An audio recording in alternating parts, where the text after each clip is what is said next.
Hello, Airborne Cow here with another video at backinmyjgames.com.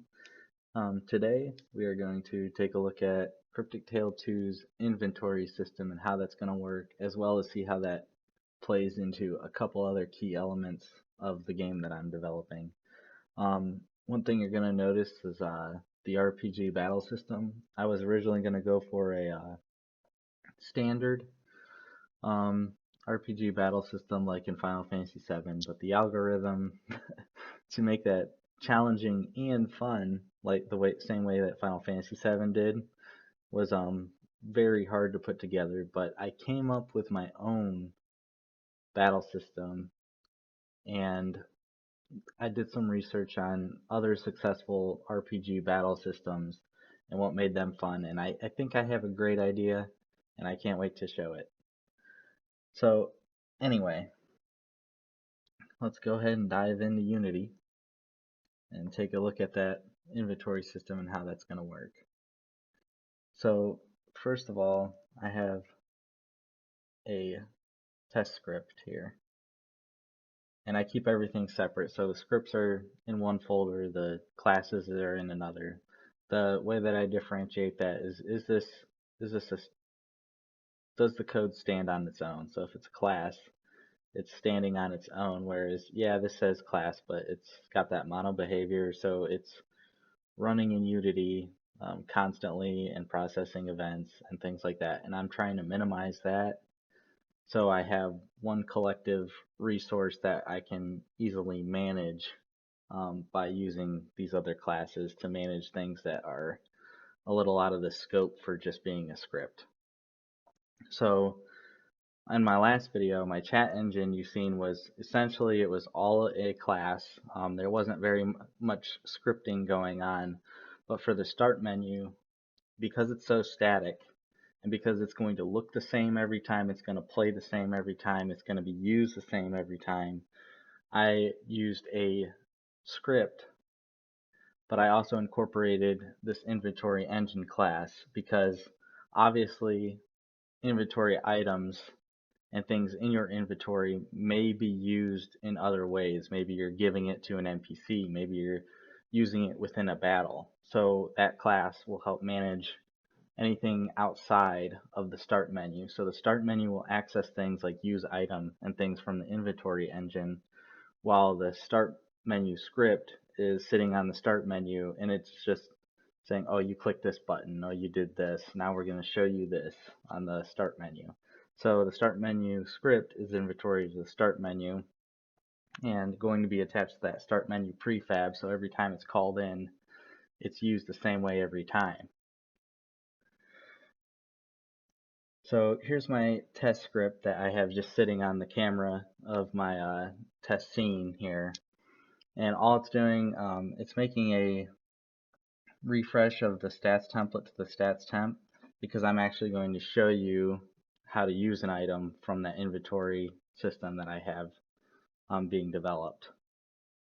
And the start menu is also going to use other classes as well because it's going to need to know your player stats, know other things about and display information. Your start menu is like your hub of information where you need to go to get more information, where are you going for a quest and whatnot.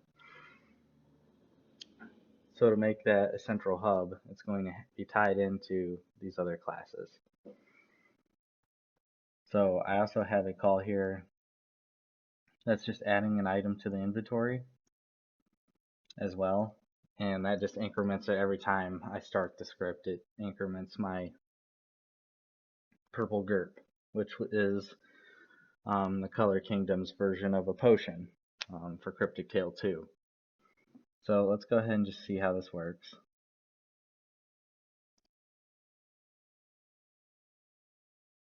Okay, here's my basic layout of the menu. Obviously, cut me some slack on my menus because first off, I'm not an artist. Second of all, art can always be replaced in Unity. So we can go back and I can make this a lot better. I am looking at asset packages and things like that. One problem I'm seeing with if you go with the Unity Asset Store, you almost should start there because then you need to tailor the game to fit that. But in my particular case, I plan on developing all the art, and if there's some things I just simply can't do, we'll tackle that as I come to it. So when you click inventory, it brings up your inventory, and this is going to be like a, it'll have, this looks very very bland, and the item details displayed at the top. Here's your items. Your items will be displayed within here. Each one of these is going to be the same prefab with a different name, and I'm going to just script in how those are displayed. Because this is still a small scale game, I highly doubt I'll need a second menu to display all my inventory items. I have thought about having a second menu to maybe display key items and things like that, but there's not going to be a lot of items in the game, so at this moment I'm focusing on one menu, and we'll make subsequent menus if we need to.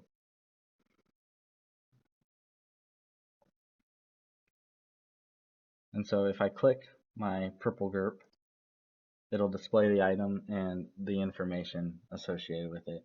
So it is a delicious Color Kingdom drink, recovers a small amount of health, which at this time is 50.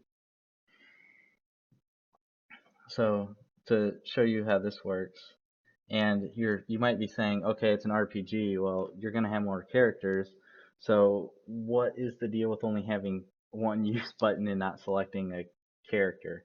Well, the reason for that is the way that the battle system is going to play. It's going to be the level and the health of all the characters are actually going to be synchronized, and and they'll scale differently to the level, but they will all share that level and they will all share that health. Maybe Crush, for example, he's going to take less damage. He's going to be higher defense compared to Sneop, which is the wizard, who is definitely going to take heavier hits, and you're not going to want him out when heavy blows are coming about. And then you have Rust, who may have other abilities as well that will be used throughout the battle, such as one plan I have for him is the ability to jump. Maybe there'll be some platforming, and in this battle you're going to need to jump, and you're going to need to use Rust. And at certain sections, he's also the DPS, so he's going to be, his attack gauge is going to fill faster than the other characters, and when you're going to want him out when you're wanting to deal massive amounts of damage. So let's bring up my database here. As you can see, I set it up the same because these are also going to have file tables, file 1, 2, and 3, so that way I can save all this data. So the inventory template, of course, this is empty, and it just refreshes the inventory when it's pulled into the inventory temp, because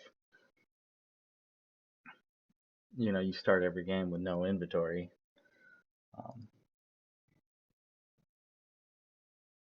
The stats template, on the other hand, starts off your base stat, and this is for all characters. There'll be also a hero table that will have their independent stats that they have independent from each other, and there'll be scaling methods, and they'll scale accordingly.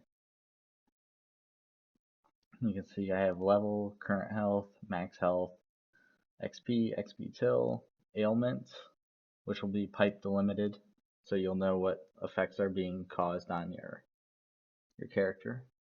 Health rate. This is the amount of health that you increase by per level. So the health is going to increment by level times the health rate, and these two numbers, the level rate and health rate, are completely bogus at this point. I don't know what to put in there, so we are going to have to figure that out later. The stats temp is your current, oh sorry, that is quest temp. The stats temp is your current, what you have while you're playing the game when you're not saved or anything.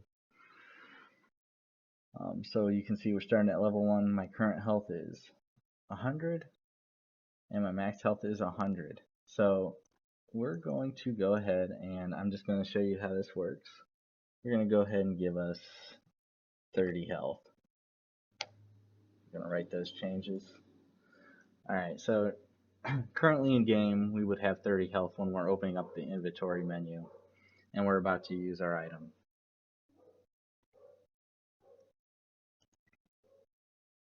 So when I click use,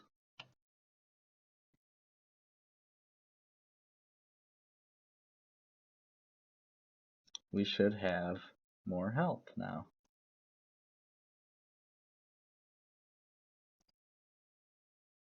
Now you can see that my current health is now 80. That detail display, I was working on it this morning, and that something I didn't think about was as I refreshed the menu to uh, essentially show your new quantity. And one thing that when you open up, when it's displaying the items, it actually hides the detail display because that's displayed by default. So that's an example of something I'm gonna be taking care of. I didn't notice it.